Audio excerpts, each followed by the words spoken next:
इसलिए गवर्नमेंट अपनी एक करेंसी लेके आनी चाहती है ताकि ट्रैक हो पाए। जो सबसे बड़ी प्रॉब्लम है बिटकॉइन के साथ, आज उसकी कोई ट्रैकिंग मैकेनिज्म नहीं है, बहुत सिक्योर, उसमें कोई मामला ये नहीं है। जैसे आज आप टेलीफोन की बात करें या कोई भी और भी ट्रांजैक्शन जब होते हैं तो गवर्नमेंट के पास एक एपीआई या एक तरह का सिस्टम होता है जिसे डेटा माइन मतलब उसके साथ थ्रू रूट होती है और उन्हें इन्फॉर्मेशन मिल जाती है। जैसे आप बैंक से ही पैसा ट्रांसफर कर रहे हैं, आप जब ट्रांसफर करेंगे तो वो इन्फॉर्मेशन गवर्नमेंट के पास है।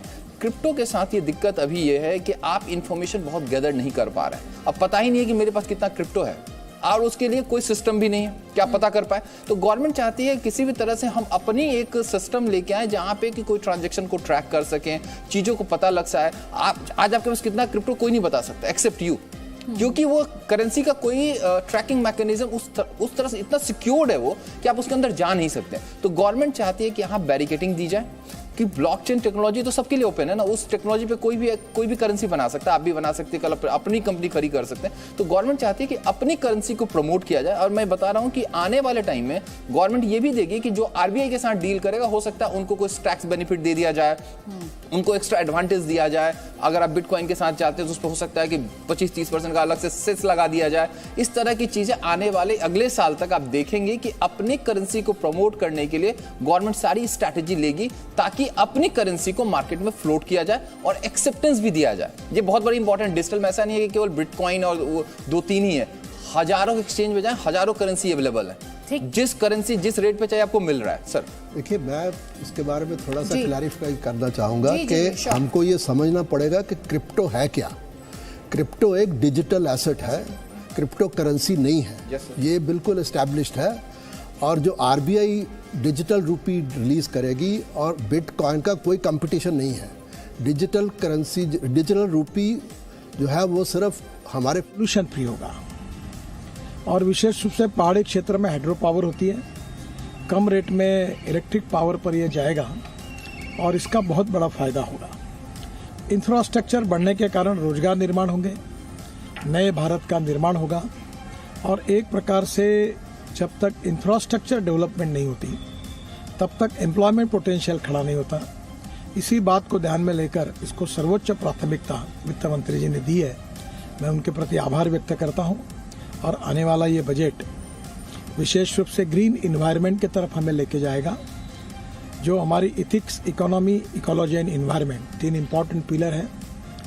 इकोनॉमी के बारे में इकोनॉमी की ग्रोथ भी होगी और जल प्रदूषण और वायु प्रदूषण में कमी होगी। दूसरी ओर वेस्ट टू वेल्थ वाली आइडिया जो है, जो पराली जलाते थे वो पैलेट बनाएंगे और पावर में उसका यूज़ होगा पैलेट का। किसानों के लिए, किसानों के युवाओं के लिए, वहाँ के गांव के युवाओं के लिए नए रोजगार निर्माण होंगे। तो एक नए भारत का निर्माण करने का जो एक प्रधानमंत्री की सोच है, उसका दिशा दर्शन इस बजट में हुआ है।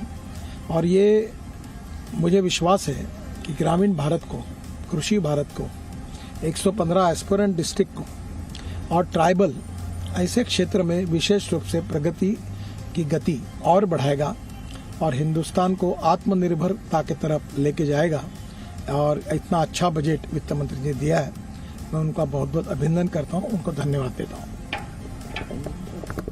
तो केंद्रीय मंत्री नितिन गडकरी को आप सुन रहे थे। कपिल जी, आप अपनी बात रख रहे थे, आप जल्दी से अपनी बात पूरी करें। आप स्पष्ट करते हुए कि करेंसी नहीं एसेट, ये एक एसेट, डिजिटल एसेट है, लेकिन अभी भी इसके ऊपर रेगुलेशन की जरूरत है कि अगर कल को ये आपकी क्रिप्टो कहीं लॉस हो जाता है, लॉस ट्रेडिंग में नहीं, क्रिप्टो गुम जो हो जाते हैं, तो किसके पास जाएंगे आप उसको लेने? आपका रुपया फट जाता है, आप बैंक में जाके उसको चेंज करा सकते हैं। क्रिप्टो का ऐसा कोई प्रोविजन नहीं है। कौन क्रिप्टो ओन करता है ये भी पता नहीं है। तो इसकी एक रेगुलेटरी जो है एनवायरनमेंट बनाने की ज़रूरत है, क्योंकि लोग अब इसमें एसेट क्लास की तरह पैसा लगा रहे हैं, जैसे ज़मीन में लगाते हैं, शेयर्स में लगाते हैं, उसमें लग रहा है।